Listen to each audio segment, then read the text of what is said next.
Welcome to the show. Today we have a special guest, Sergeant First Class Peter Slover on the Veterans Project, and he's going to be talking to us about some of his experiences in the service. Peter, welcome to the show. Thank you for being here on the Veterans Project. You're welcome. We'd like to hear a little bit about your background and how it came to be that you found yourself in basic training in Fort Jackson. Well, I spent 6 years at New York Military Academy as junior high and high school. And there I was carrying a 9.5-pound rifle, and they reactivated the troop. And I thought, well, since they reactivated the troop, I'll get a horse instead of carrying the rifle. So I ended up with both the 9.5-pound rifle and 2,000-pound horse to clean. But after I graduated, I went to the University of South Carolina and then enlisted in the Army. Yeah. Did my basic at Fort Jackson. Advanced training was MP school at Fort Gordon. And then I was in Key West, Florida with the Air Defense Battalion and had a motorcycle accident and wrapped myself around a coconut tree down there and ended up getting out on a medical discharge. And then I was in the hotel business for about 10 years and was out in Ohio, and my wife was hospitalized here, so I had to quit my job and come back here. And the National Guard was looking for people at the time. They had a big sign that had both the reserve component and full-time jobs available, so I enlisted and became a purchasing agent with them for the first year. So you achieved your Sergeant First Class. Tell us a little bit more about your basic training. You were in Fort Jackson, right, in South Carolina. What was that like being in South Carolina? It was summertime. Basic training, it hasn't changed much over the years. The drill sergeant's got in your face and Yeah. do it. Yes, drill sergeant. Yes, drill sergeant. No, drill sergeant. But, everybody has different experiences to take away, and my basic training was in Fort Leonard Wood, Missouri. But the one thing I find that's common, and you may find this as well, is that you do bond with the people that you train with. oh, yes. Yes, you do. And do you still keep in touch with some of your... Actually, from basic and MP school, no, I've lost track over the years. And I have as well. It was the time before Facebook and Twitter and the internet, right, so I did lose touch over the years. And I that's have more sad. Excuse me. I have more contact with people from NYMA, the academy, than I do with my active people. Yeah, and but it is a unique experience, and everybody takes away from it different learning experiences. Yes. So you also, I see that you are part of you were part of the New York State Military Academy in high school. Right. That was the military academy. I told you about the horses. Okay. And that experience, did that kind of prepare you? Yes, that was junior ROTC. Yep. We had regular Army people at the time that were our ROTC instructors, and it actually brought you into the service as an E3 rather than an E1. Yeah, so you get a little bit of credit. A little bit of a edge up. And that's kind of nice. That's kind of nice that they have those programs, and they still have them around today. And you also were part of the military police. Correct. And once you finished basic training and you kind of found your way into service, how did you get involved with the military police? Most of the time was guard duty. Very little policing where I was stationed. Okay. It was security more than anything else. And then when I was in the Guard, I was still an MP. However, it was battlefield security and convoy operations, things like this that we worked with. Yeah. And from there, you told us about after the service, you also ended up being a U.S. Army recruiter. So you had some experience in bringing in new recruits as well. Actually, I was a National Guard recruiter. National Guard, okay. And worked closely with the regular Army recruiters. We'd have people that I could do better for than they could, yeah, and vice versa. So we were exchange leads back and forth all the time. And having that experience, having the service part of it, and you had been through basic training, you found that it was sort of you're on the other side of things now, bringing in new recruits and telling them what it's like and telling them about your experiences, right, as well. You found that very helpful. Oh yes. And I'm sure people, before they sign up, they want to know what it's going to be like. Yeah. There's no better way to know that than having been there. And actually, during the summer, beginning of the summer, we'd have delayed entry people that would enlist during the year, and then they'd ship to basic right after graduation in the summer, and we actually traveled down with groups to the fort and got them processed in and watched the training start and all this good stuff while we were there. So I always admired in basic training, I always admired the drill sergeants because they were always up before everyone else, and they were always, getting things ready for the next day, and I really give them a lot of credit for the training that they do. And I gave a lot of credit to the recruiters as well for your service. So you ended up in the Army National Guard later in your career. Right, that's when I did my recruiting. Yep. And you were stationed at one point in Key West. That was regular Army. Regular Army. So tell us about some experiences in Key West. Key West was mostly routine. It was just after the Cuban Missile Crisis, and things were still a bit tense down there. Yeah. But biggest thing were hurricanes and getting equipment off the towers before the hurricanes hit, so the equipment wasn't damaged. And were the hurricanes during the hurricane season, or did they pretty much happen randomly? It was during the season, but Yeah. you never knew when they could come in. They weren't advanced notices that we have today. Sure, yeah. So we'd get short notice, and trying to get radars off 60-foot towers was not fun. So did you find your time there to be a unique experience? Yes, it was more or less routine service-wise. Yeah. But the area and the sites and everything else, it was great duty, especially since Vietnam was going on at the time. Yeah. And I was there and not overseas. Yeah. I was lucky. I miss not going, but I really don't miss it. Yeah. Who knows? And when you received orders after basic training, was that the first place you were stationed in Key West? No, I went to MP school. And MP then school, I went to Key West. and then Key West. And so you ended up coming back to this area, and did you find being stationed in different areas each time you transitioned, was it difficult to make the transition, or was it? Not really. No, okay. Because the different areas were still more or less close to the Capital District. I was in Troy, I was in Albany, I was in the Schenectady Armory, I was in the Amsterdam Armory, the Saratoga Armory. The Saratoga, we opened a office in the Saratoga Mall, the Wilton Mall, at one point. And so it's really the same area, but just different. And the whole meeting new people and getting with a new unit, was that a difficult transition, or was it? Not really. I enjoy meeting people. And Yeah. Prudential told me I could never sell insurance, and if you can't be a salesman, you've got to be a salesman to be a recruiter. So, and I was number 3 in the state for quite a long time. You mentioned a motorcycle accident earlier. Tell us a little bit more about that. Well, that was in Key West, and I had loaned my car to my buddy who was moving, and he just had a cycle, so he gave me a cycle, and I went downtown after getting off duty one morning, and there had been an accident there the night before, and there was a curve in the road and a light rain that morning. I hit that oil and didn't see it, and the bike just went out from under me, and I woke up 2 days later in the hospital. Oh, wow.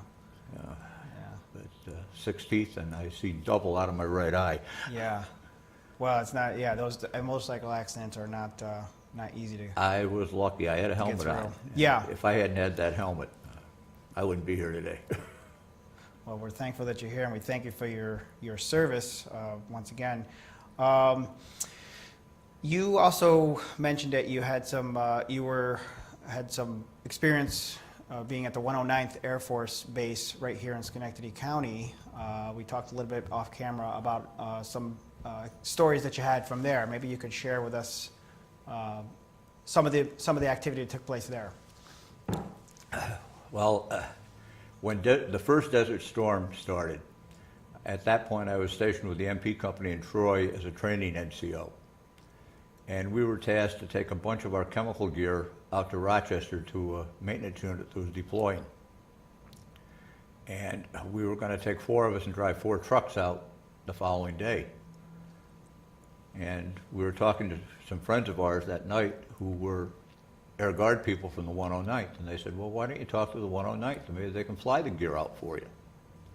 So I said, okay, called my boss and told him. He said, yeah, okay, well, you go out and check with the base in the morning. In the meantime, we'll load the trucks up, because one way or the other, it's going to have to move the stuff either to Scotia or Rochester.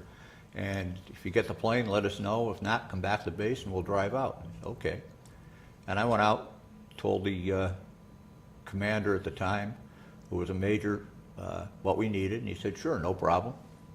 So we brought the gear out, flew it to Rochester, offloaded it, came back, and that night I was at home and got another phone call from our higher headquarters, and they said, hey, Pete, can you get another plane?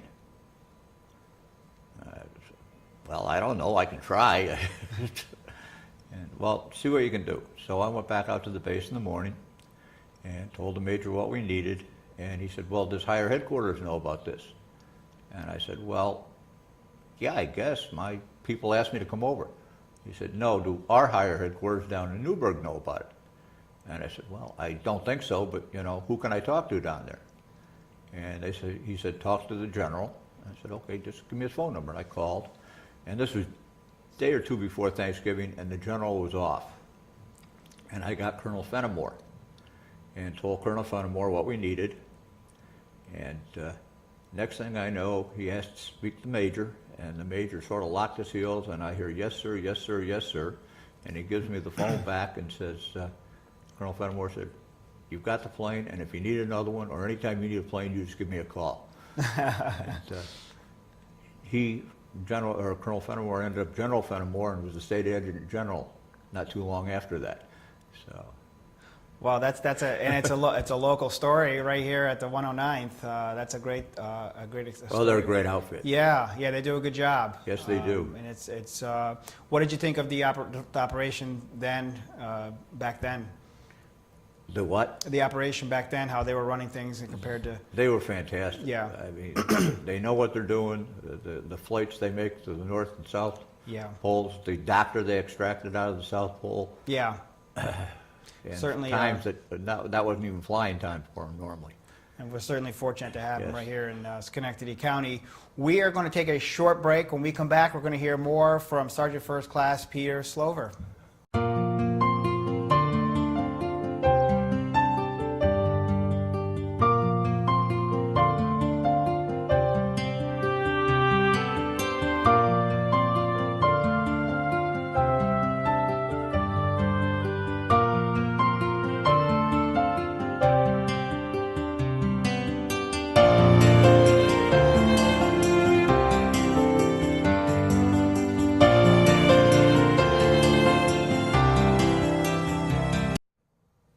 Welcome back to the Veterans Project. We've been talking with Peter Slover, who is a Sergeant First Class in the U.S. Army, who went on to go into the Army National Guard, has joined us here today to tell us some of his experiences through his military service. Peter, thank you again for your service, and thank you for being here on the show to share some stories with our audience. Going back to your later on in your career, you were with the Army National Guard. Yes. You went on to become a recruiter. And bringing in new recruits is not always easy. Tell us about some of the experiences and how you went through describing what military service would be like. Well, of course, we'd test the applicants and see what they were qualified for. And then we would place them in jobs that they were qualified for. I had a colonel come to me at one point and said, I want infantry, infantry, and infantry. And I said, sir, I'll place them where they're best suited. But I still brought his battalion from 60% to just under 100% for the headquarters company that I was recruiting for. And he was happy with that. I was number 3 recruiter in the state for quite a while. Number 1 in my area numerous times. Now you live in Scotia. I live in Scotia. And you did recruiting in the city of Schenectady, or were you? Yes, I was in the Schenectady Armory, which is since closed. One interesting story there is an applicant came in, and we had to do police checks on them. And this one applicant that I ran the check on came back that he had a warrant out for his arrest for murder. And one of the first sergeants in Schenectady was also on the Schenectady police force, and he's the one that ran the check for me. And when he told me, he said, "When will this fellow be back?" And I said, "Well, he's coming in tomorrow for an appointment." He said, "When he comes in, call me." And I did, and very shortly after he came in, I made the phone call and told the sergeant that his package had arrived. Okay. And very shortly after that, Schenectady PD showed up and escorted the gentleman out of the armory. Okay. Well, that is an interesting story. But, And how many recruits in a year did you see? we had different missions each month, 6, 8. So, multiply it out by the year. And Yeah. I honestly don't remember the numbers anymore. Yeah. numbers, and you want to forget them because they're very strict on quota. For a recruiter, you had to meet quota, or you got beat up and didn't stay a recruiter very long. Yeah. Did you? And you drew. When you described to new recruits, you drew on your experiences and what it was like for yourself, and explained to them what. As well as seeing what was going on. Yeah. At that time. Right. Because we would take the recruits in the summertime to their basic training. They were called delayed entry. They would enlist during the school year. Then after school, they'd go to basic training. Right. So we'd take bus loads of them down, or plane loads, and take them to the fort, and then we could watch them process in, watch the start of their training. And Right.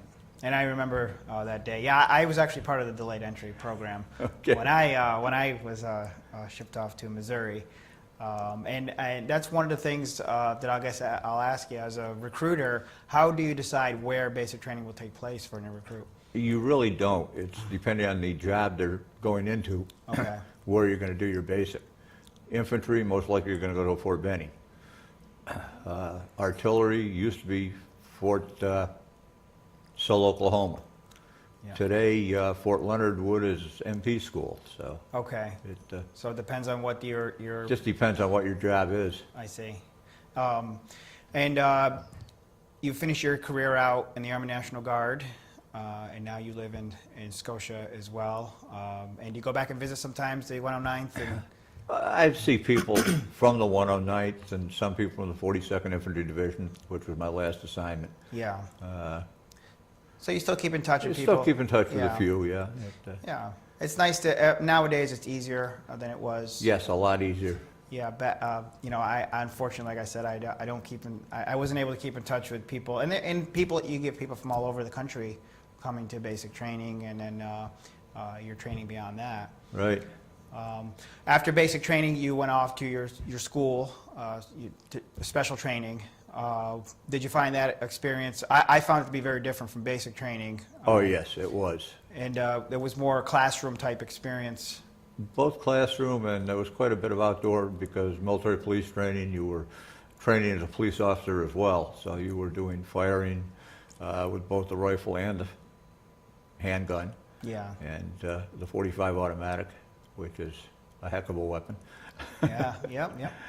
And I actually fired top of the battalion for basic 498 out of 500. That's not easy to do. No, Yes, it's not. I Not with remember those days. 45. Yes. And you achieved the rank of Sergeant First Class. How long did it take to get to that rank? After I was in the Guard, I went in as a 4, and I think it took me about 6 years I made it up, primarily because I was sitting in the E7 slot as a recruiter. Yeah. And as long as I kept my job and kept my nose clean and did everything right and went through the NCO classes for basic, advanced, you pretty well got your promotion. So. Yeah. Well, that's nice to see that you're able to achieve that rank. MP school, or MP, is hard to achieve high rank. Once you left the once you were out of the service, did you ever think about going back? A little bit, but I miss it, but I don't. My wife has been sick, so Yeah. it really wouldn't have been good for me to go back. So. Well, family duty calls as well, right? Right. And so overall, through your career, you've had a lot of experiences. Any particular memorable moments you'd want to share? I think I've mentioned most everything. I don't think I did anything outstanding. I had an average career, I would say, but Yeah. I was lucky I was not sent overseas in some respects. I missed, I know, a lot by not going, but then you need people all over. You need the, Yeah. So I don't feel bad about not, you know what I'm trying to say. Yeah, well, and both, there's service required in many parts of the military, and even as your time as a recruiter, it's a very important job as well. And serving in Key West, and certainly through basic training and your experiences and through the military police are all very important. And through military experience, people, like I said earlier, they take away unique experiences. And we're happy that you served, and we're happy that you came on the show to share some of these stories with us. Thank you. And I'm happy to see that you had some affiliation with the 109th here in Schenectady County. It does such a great job. And we hope you'll come back and visit with us at some point.